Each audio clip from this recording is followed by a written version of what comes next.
Hello students, आज हम study करने वाले हैं रैपिड प्रोटोटाइपिंग के बारे में।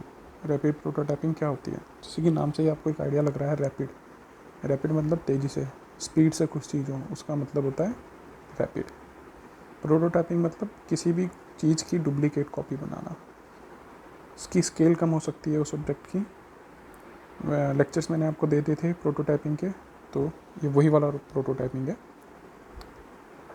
ठीक है, सबसे पहले तो हमें रैपिड प्रोटोटाइपिंग में क्या पढ़ना है, उसके ऑब्जेक्टिव्स क्या हैं। सबसे पहला ऑब्जेक्टिव है, हमें फंडामेंटल्स की ज्ञान होना चाहिए रैपिड प्रोटोटाइपिंग के क्या होते हैं।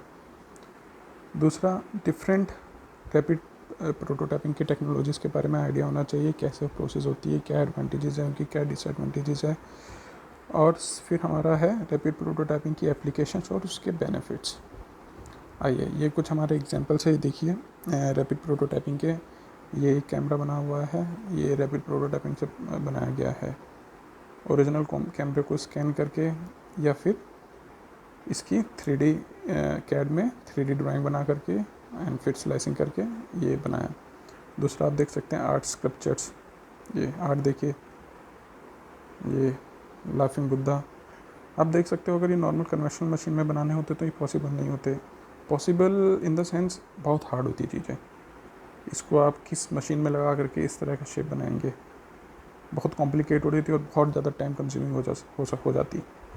तो उनका एक अल्टरनेटिव है हमारे पास, रैपिड प्रोटोटाइपिंग। ठीक है, ये मेडिकल के फील्ड में देखिए स्कल जॉइन है, तो ये उसमें बना गया को जॉइंट 20। ये एक एग्जांपल है, हमारे अमेरिका में 2 बच्चे पैदा हुए थे जिनके सर जुड़े थे, तो उनके ऑपरेट करने से पहले रैपिड प्रोटोटाइपिंग की मदद से सबसे पहले उनका स्कल बनाया गया और उस पर स्टडी की गई कैसे उनको अलग किया जा सकता है। ये एक आर्किटेक्चर मॉडल है। ये हमारी बॉडी के पार्ट्स हैं, जैसे हाथ हो गया, ये हमारा बैक साइड का पोर्शन हो गया, ये जॉस हो गई, ठीक है, ये पाम हो गई। ये इस तरह की चीज़ें हम रैपिड प्रोटोटाइपिंग से आराम से बना सकते हैं। और आज के टाइम में रैपिड प्रोटोटाइपिंग का यूज़ हमारा मेडिकल में, एरोस्पेसिस में, आर्किटेक्चर में बहुत ज़्यादा हो रहा है। तो एक जनरल आइडिया ले लेते हैं मैन्युफैक्चरिंग प्रोसेसेस के बारे में। मैन्युफैक्चरिंग प्रोसेस तो आपने पढ़ी होगी। मैन्युफैक्चरिंग प्रोसेस जो हमारी नॉर्मल फॉर्मिंग प्रोसेस हो गई, जॉइनिंग प्रोसेस हो गई, रिमूवल प्रोसेस हो गई, ठीक है। और एक हमारी होती है जनरेटिव मैन्युफैक्चरिंग प्रोसेस, ठीक है, फ्री फ्रॉम मैन्युफैक्चरिंग प्रोसेस। मतलब इस मैन्युफैक्चरिंग प्रोसेस में हमारा इनमें से कोई भी मैन्युफैक्चरिंग प्रोसेस का यूज़ नहीं होगा, ठीक है। इसमें हम क्या करेंगे, कंप्यूटर की हेल्प से कैड की ड्राइंग बनाएंगे, फिर उसकी मॉडलिंग करेंगे, फिर मॉडलिंग के बाद हम सीधा 3D प्रिंटर की हेल्प से फाइनल प्रोडक्ट बनाएंगे, ठीक है। तो ये जो इतना सेक्शन है, ये सेक्शन हमको पढ़ना है इस सब्जेक्ट में अपने। तो ये कुछ और जैसे हमारी इसमें दिया हुआ है, ये कुछ कन्वेंशनल मशीनिंग होती है, कुछ नॉन ट्रेडिशनल कन्वेंशनल मशीनिंग, ये भी कुछ स्पेशल टाइप की मशीनिंग है। उन्हीं तरह की हमारी एक रैपिड प्रोटोटाइपिंग है, स्पेशल टाइप की मैन्युफैक्चरिंग। अब बताइए रैपिड प्रोटोटाइपिंग एक्चुअली में होती क्या है। रैपिड प्रोटोटाइपिंग ये हमारी होती है a family of unique fabrication processes develop to make engineering prototypes in a minimum lead time based on a CAD model of the item. मतलब कि मिनिमम लीड टाइम में हम किसी प्रोजेक्ट का या किसी ऑब्जेक्ट को फैब्रिकेट करें with the help of CAD model, ठीक है। इसमें हमारी बहुत सारी फैब्रिकेशन की टेक्निक होती है जो यूनिक होती है, ठीक है। अब हमारा जैसे इसमें दिया हुआ है word minimum lead time. Minimum lead time का मतलब क्या होता है कि प्रोजेक्ट रॉ मटेरियल प्रोक्योर करने से फाइनल प्रोडक्ट बनने तक, उस बीच की जो ड्यूरेशन होती है उसको हम लीड टाइम बोलते हैं। अगर यही चीज़ हम ट्रेडिशनल मैन्युफैक्चरिंग में करते हैं, जैसे मिलिंग हो गया, ठीक है, रीमिंग हो गया, लेथ हो गया, इन मशीनों पे करते हैं, तो उन मशीनों में हमें बहुत ज़्यादा लीड टाइम चाहिए होता है, मे बी सेवरल वीक्स हो सकता है, और अगर जितना ज़्यादा कॉम्प्लेक्स होगा तो वो मंथ्स भी हो सकता है। और इसलिए हमें डिफ़िकल्टी होती है ऑर्डर को जल्दी से जल्दी विद इन टाइम कंप्लीट करने में। लेकिन हमारे रैपिड प्रोटोटाइपिंग क्या करती है, उसी प्रोडक्ट को घंटों में या कुछ दिनों में बना देती है with the help of computer CAD system, ठीक है, रैपिड प्रोटोटाइपिंग की एक लाइन लिखी है जो बहुत सही लिखी है, what you see is what you get. आप जो देख सकते हो रैपिड प्रोटोटाइपिंग में वो बना सकते हो, but within size limits. भाई रैपिड प्रोटोटाइपिंग क्यों चाहिए? ठीक है, पढ़ लेते हैं। Because product designer would like to have physical model of a new part और a product design rather than just a computer model online. Why rapid prototyping? अगर जब हमको दे दिया जाता है कोई नया प्रोडक्ट डिज़ाइन करना है, ठीक है, और उसको हम कैड पे तैयार करते हैं, हमारे पास कोई रैपिड प्रोटोटाइपिंग की टेक्निक नहीं होती, तो उस प्रोडक्ट को एनालाइज करना, उसको विजुअलाइज करना, इमेजिन करना बड़ा मुश्किल होता है। लेकिन वहीं 3D रैपिड प्रोटोटाइपिंग से हम क्या करेंगे, उस प्रोडक्ट का प्रोटोटाइप बनाएंगे और उसको फिजिकली फील कर सकते हैं। ठीक है, प्रोडक्ट इंजीनियर्स को रैपिड प्रोटोटाइपिंग की हेल्प से एक फिजिकल मॉडल मिल जाएगा और उस 3D प्रिंट को वो आराम से एनालिसिस कर सकता है। विजुअलाइजेशन करने में भी उसको आसानी होगी। सेकेंडली, अगर उसे अपने किसी क्लाइंट को वो प्रोडक्ट बेचना है तो वो उसको बता सकता है कि हमारा फाइनल प्रोडक्ट इस तरह से होगा। आप इस पर एनालिसिस कर सकते हो, स्टडी कर सकते हो उसका। अगर आपको फ्यूचर में कलर चेंज करना है या इसका शेप चेंज करना है, कुछ हटाना है, कुछ चीज़ ऐड करनी है, तो वो आसानी से हमारी रैपिड प्रोटोटाइपिंग की हेल्प से हम उसमें कर सकते हैं। तो ये चीज़ इसमें यहाँ बताई गई है। Creating a prototype is an integral step in designing a virtual prototype, a computer model of a part design on a CAD system may not be sufficient for designer to visualize the part adequately। वही जो मैंने बताया है कि अगर आपके पास सिर्फ computer से अगर हमें डिज़ाइन बनाना होता तो वो इजी नहीं होता। हमें कैड की ड्राइंग पढ़ने में उतनी आसानी नहीं होगी जितनी आसानी हमें एक हाथ में प्रोटोटाइप मिल जाए। ठीक है, using rapid prototyping to make a prototype the designer can visualise, examine and physically feel the part and access its merits and shortcoming. Rapid prototyping की हेल्प से जो प्रोटोटाइप बनेगा उसको जो डिज़ाइनर है अपने हाथों से फील कर सकता है, आंखों से देख सकता है उसको, उसमें क्या कमियां हैं, उसमें क्या नुकसान है, उसकी शॉर्टकमिंग्स, डिमेरिट्स, सारी चीज़ें एनालाइज कर सकता है आराम से। फिर ये है हमारे रैपिड प्रोटोटाइप का एक चार्ट दिया हुआ है, इसको आप देख लेना। रैपिड प्रोटोटाइपिंग जैसे सेंटर में दिया हुआ है। इंस्टेंट मैन्युफैक्चरिंग कर सकते हैं, 3D printing, desktop manufacturing, direct CAD manufacturing, fast freedom fabrication, rapid manufacturing, material increase manufacturing, automatic fabrication, layer manufacturing, ये सारी की सारी चीज़ें हमारी रैपिड प्रोटोटाइपिंग में आती है। अब हमारी टेक्निक्स क्या होती है रैपिड प्रोटोटाइपिंग में? ठीक है, हम जानते हैं जो हमारी नॉर्मल मटेरियल रिमूवल मशीनिंग होती है उनमें हम मटेरियल को निकालते हैं। ठीक है, जैसे कि हमारी जो रैपिड प्रोटोटाइपिंग होती है दो तरह की होती है। एक होती है मटेरियल रिमूवल और एक होती है material addition rapid prototyping. Material removal में क्या होती है, इसका दूसरा नाम होता है सब्ट्रैक्टिव। ठीक है, यानी कि सब्ट्रैक्ट करना। इसमें क्या होता है, हमारा मटेरियल हटाया जाता है। जैसे हमारी टर्निंग हो गई, मिलिंग हो गई, ड्रिलिंग हो गई, इन प्रोसेस में हमारा मटेरियल हटता है। दूसरी होती है मटेरियल एडिशन रैपिड प्रोटोटाइपिंग। इसमें क्या है, ये रिवर्स होती है। ठीक है, जो हमारा मेनली वर्ड आया रिवर्स इंजीनियरिंग, वो यहीं से आया है। इसमें क्या है, फाइनल प्रोडक्ट को देख करके लेयर बाय लेयर एडिशन करके हम प्रोडक्ट बनाते हैं। ये नीचे से फ्रॉम बॉटम टू टॉप होती है, नीचे से ऊपर की तरफ होती है। लिखा हुआ add layers of the material one at a time to build the solid part from bottom to top. मतलब कि बॉटम से टॉप तक हम मटेरियल की लेयर्स ऐड करते हैं जब तक कि हमारा पूरा का पूरा सॉलिड पार्ट तैयार नहीं हो जाता। ठीक है, ये एक एग्जांपल दिया गया है हमारा रैपिड प्रोटोटाइपिंग का, एडिटिव प्रोसेसिंग मतलब ऐड करके। इस तरह से जैसे ये है हमारा बॉडी है, हम क्या करेंगे रैपिड प्रोटोटाइपिंग में, सबसे पहले इसकी एक लेयर काटेंगे नीचे वाली, एक लेयर ये काटा, रुकिए एक सेकेंड। जैसे ये ऑब्जेक्ट है, कोई ऑब्जेक्ट है इस तरह का, पहली लेयर बनेगी, फिर दूसरी लेयर बनेगी, तीसरी लेयर बनेगी, चौथी लेयर बनेगी। तो वो यही चीज़ यहाँ दिखाई गई है। इस ऑब्जेक्ट को इसको हमने थिक लेयर्स में काट दिया है। ठीक है। Typical thickness of layer could be 0.05 से 0.15 mm। तो यही चीज़ हमें दिखाई गई है, ये एडिटिव मैन्युफैक्चरिंग होती है। पहले एक लेयर बनाई, फिर दूसरी लेयर बनाई, फिर तीसरी लेयर बनाई, इस तरह से लेयर बनाते बनाते बनाते हमारा फाइनल प्रोडक्ट तैयार हो गया। बंद करो, अब चलते हैं आगे। ठीक है, हमारे जो स्टार्टिंग मटेरियल्स होते हैं रैपिड प्रोटोटाइपिंग में क्या होते हैं? Starting materials in additional rapid prototyping. ठीक है, मीन्स कौन कौन सा तरह का मटेरियल यूज़ कर सकते हैं। सबसे पहले आता है हमारा लिक्विड्स, जिसको हम लेयर बाय लेयर क्योर करके सॉलिड में चेंज करते हैं। फिर आता है पाउडर्स।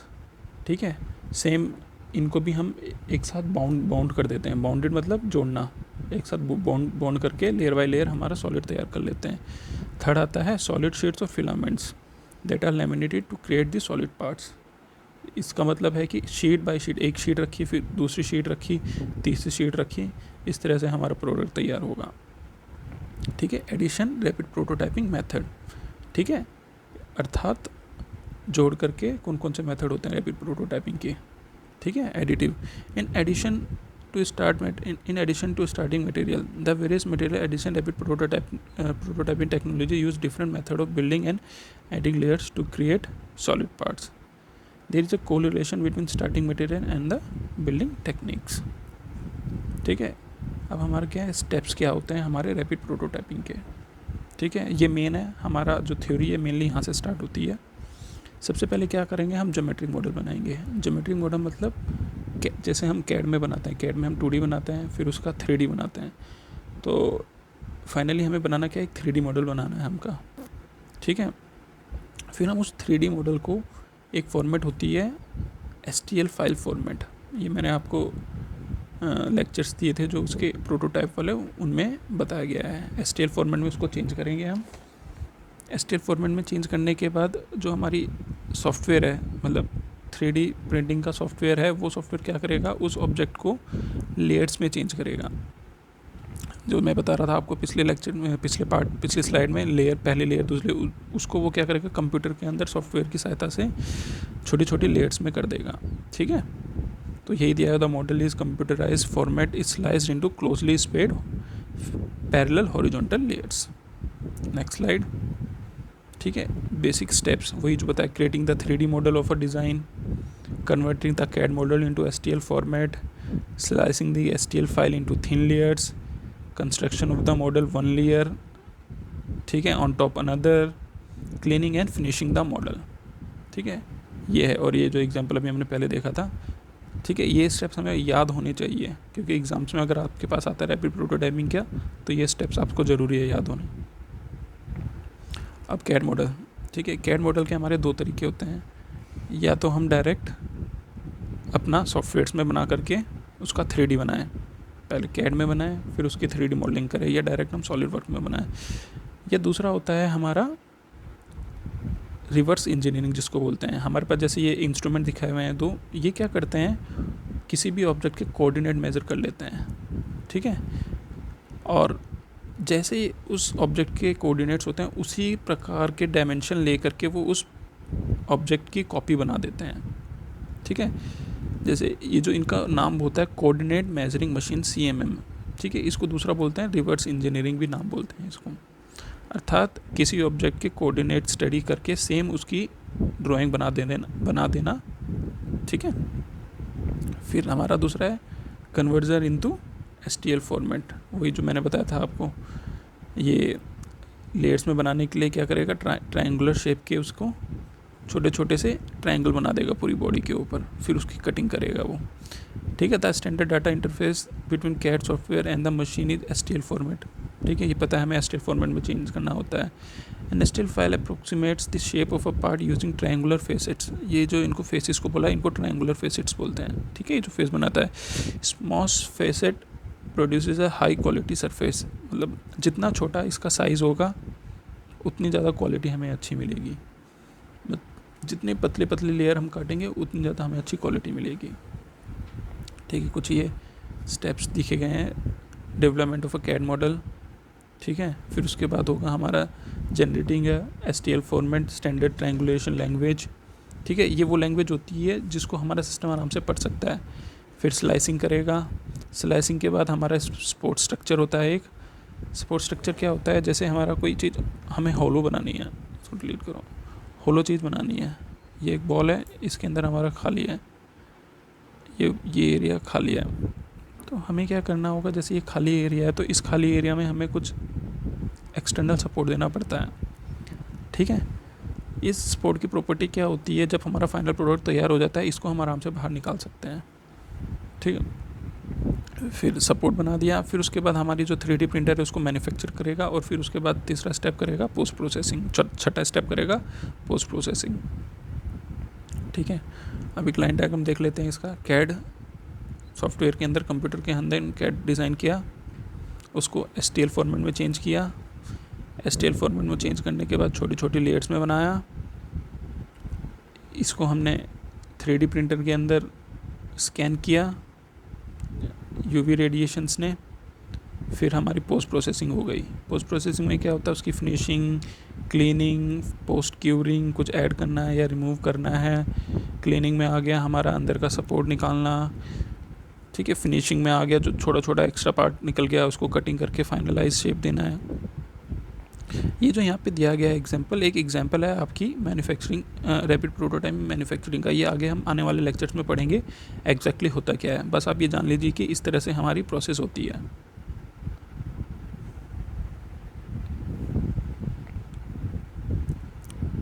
ये सॉलिड मॉडल को कैसे हम लेयर में चेंज करते हैं, जैसे एक कप बनाना है हमको, सबसे पहले एक स्लाइसिंग प्लेट बना, फिर एक इसके ऊपर बना। ठीक है, इस तरह से हमारी लेयर्स में चेंज होगी। जैसे पहली लेयर में हमारा अगर हम देखें तो एक सर्कल आएगा, सर्कल आया हमारा, प्लस ये हैंडल है, हैंडल का भी हमारा एक सर्कल आएगा। तो पहली लेयर में हमारा ये तैयार हो जाएगा, फिर दूसरी लेयर बनेगी, तीसरी लेयर बनेगी। इस तरह से रैपिड प्रोटोटाइपिंग में हमारे 3D प्रिंटिंग होती है। अब हमारे need and application of rapid prototyping. Needs क्या है इसकी, पहला हो गया to increase the effective communication. ठीक है, इसमें क्या होता है हमारा मीनिंग कि जैसे हमें जल्दी से जल्दी कोई प्रोडक्ट बनाना है, ठीक है, तो वो हमें रैपिड प्रोटोटाइपिंग की हेल्प से बन सकता है। तो डिक्रीज डेवलपमेंट टाइम, किसी प्रोडक्ट को डिज़ाइन करने के लिए और उसको डेवलप करने के लिए हमें टाइम लगता है, लेकिन रैपिड प्रोटोटाइपिंग की हेल्प से हम उसका टाइम को डिक्रीज़ कर सकते हैं। ठीक है, टू डिक्रीज़ कॉस्टली मिस्टेक्स, मतलब कभी हम जैसे अगर नॉर्मल मैन्युफैक्चरिंग कर रहे हैं, नॉर्मल मैन्युफैक्चरिंग में हम उस पर लेथ पे लेके चले गए, तो गलती से अगर हमारा जो ऑपरेटर है अनस्किल्ड हुआ तो वो कुछ भी उस पर मिस्टेक्स कर सकता है। ठीक है, काटना था स्ट्रेट काट दिया टेढ़ा। ठीक है, तो हमारा उससे क्या होगा, हमारा जितना डिज़ाइन की प्रोसेस है, एक तो हमारा लेट होएगा प्रोजेक्ट, दूसरा हमारा मटेरियल का वेस्टेज होगा। तो ये सारी चीज़ें हमारी इसमें रैपिड प्रोटोटाइप में रिमूव हो जाती है। To extend product life time by adding और necessary features and eliminating redundant features. किसी भी प्रोडक्ट की हम लाइफ बढ़ा सकते हैं। ठीक है, उसमें कुछ जो अनवांटेड फीचर्स हैं उनको निकाल करके और कुछ जो नए फीचर्स हमें डालने हैं उसमें हम आराम से डाल सकते हैं, और फिर उस प्रोटोटाइप को स्टडी करके वो हमारे लिए सही है या गलत है, एज़ पर अकॉर्डिंग हम फाइनल उसको प्रोडक्शन में भेज सकते हैं। एप्लीकेशन कहाँ कहाँ ये यूज़ होते हैं, in the field of making patterns, moulds and dies for casting and injection moulding. ये आपको पता है मोल्ड्स क्या होते हैं, डाइज क्या होती है। ठीक है, ये रैपिड प्रोटोटाइपिंग से तैयार होते हैं। इन electronic and automotive sectors, electronics और ऑटोमोटिव सेक्टर में यूज़ होते हैं। मेडिकल इंडस्ट्री में यूज़ होती है फॉर मेडिकल डिवाइसेस, जैसे हमारे डेंटल इम्प्लांट्स हो गए, बैकबोन्स हो गई, हड्डियों को दोबारा रीस्ट्रक्चर बनना। ठीक है, ये सारी चीज़ें हम अपना आराम से रैपिड प्रोटोटाइपिंग में कर सकते हैं। In space field, satellite, spacecraft, इतनी सारी वास्ट एरिया में हमारे रैपिड प्रोटोटाइपिंग के यूजेस हैं। एडवांटेजेस क्या होती हैं रैपिड प्रोटोटाइपिंग की, it reduces cost of product development, no need to develop special tools for each product. ठीक, it uses same CAD and printing equipment each time, automate prototype process, reduces staff cost, reduces product development time. ये इसके advantages हो गई हैं। Disadvantages क्या होती है, price of machine and material are expensive, महंगी होती है मशीन और मटेरियल। स्ट्रेंथ कम होती है, नॉर्मल अगर हम मैन्युफैक्चरिंग करेंगे तो एक लोहे पे या स्टील पे आराम से उसको बना सकते हैं, उसकी स्ट्रेंथ भी ज़्यादा होती है। ठीक है। Sometimes staircase effect is observe. Staircase effect क्या होता है मैं बताता हूँ आपको। कोई ऑब्जेक्ट जब हमारे जैसे पहली लेयर बनी, फिर दूसरी लेयर बनी तो उसने एज पे छोड़ दिया, तीसरी लेयर बनी एज पे छोड़ दिया, चौथी लेयर बनी, तो मेरा आखिरी में अगर हम देखेंगे फाइनल इस तरह का कुछ होगा, बड़ा करके। तो ये क्या है, एजिस में हमारा स्टेयरकेस इफेक्ट होता है, इसको बोलते हैं स्टेयरकेस इफेक्ट। ठीक। हमारा अगला कहाँ पे था हम, many time component get distorted. अब मशीन चल रही है, बिजली चली गई, तो एक ये प्रॉब्लम हो सकती है कि हमारा जो मटेरियल है निकलता आ रहा है, नोजल से निकलता जा रहा है, वो इकट्ठा हो गया, जिसकी वजह से हमारा शेप बिगड़ जाएगा। लिमिट रेंज ऑफ मटेरियल, हर तरह का मटेरियल नहीं यूज़ कर सकते इस पर हम। Skill and trained personnels are required. हमें मशीन को चलाना है, सॉफ्टवेयर पे, कैड सॉफ्टवेयर पे डिज़ाइन बनाना है, फिर उसकी 3D मॉडलिंग करनी है, तो इन सब चीज़ों के लिए हमें एक अच्छा ट्रेन आदमी चाहिए। नॉर्मल आदमी को देंगे तो उसको वो आराम से नहीं कर पाएगा। तो ये कुछ इसकी डिसएडवांटेजेस एंड एडवांटेजेस हैं।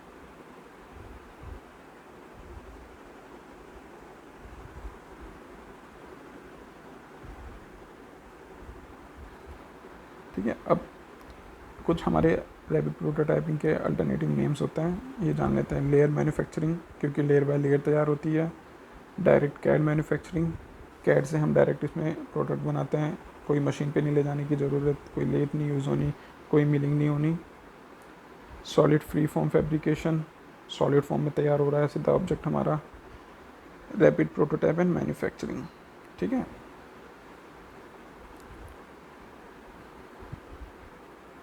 ये हमारी बहुत जगह यूज़ हो रही है, जैसे हमारी टूल्स होते हैं, तो टूल्स के जो डिज़ाइन होते हैं हम आराम से रैपिड प्रोटोटाइपिंग पे बना लेते हैं, फिर उसकी स्टडी कर सकते हैं, क्या शेप होगा, क्या साइज़ होगा। Classification of rapid prototyping technologies, कितने प्रकार की रैपिड प्रोटोटाइपिंग टेक्नोलॉजीज़ होती है। सबसे पहले तो हमारी लिक्विड बेस्ड होती है। लिक्विड बेस्ड यानी कि हमारा जो रॉ मटेरियल होगा वो क्या होगा, लिक्विड होगा, सॉलिड होगा, या हमारा पाउडर होगा। Liquid based rapid prototype technologies में आ जाते हैं। ठीक है। स्टार्टिंग मटेरियल इज़ लिक्विड, जो हमारा मटेरियल होता है, रॉ मटेरियल तो लिक्विड होता है। इसके अंदर हमारी लगभग dozens of rapid prototyping technologies आती है। इनमें से कुछ हमारे जो सिलेबस में है वो ये हैं: stereolithography, solid ground curing, droplet deposition manufacturing. ठीक है। अब आगे चलते हैं। ये हमारा एंड हो गया है इस स्लाइड का। अब जो नेक्स्ट टॉपिक है मैं अगले स्लाइड में आपको बताऊंगा। तब तक के लिए धन्यवाद। Thank you.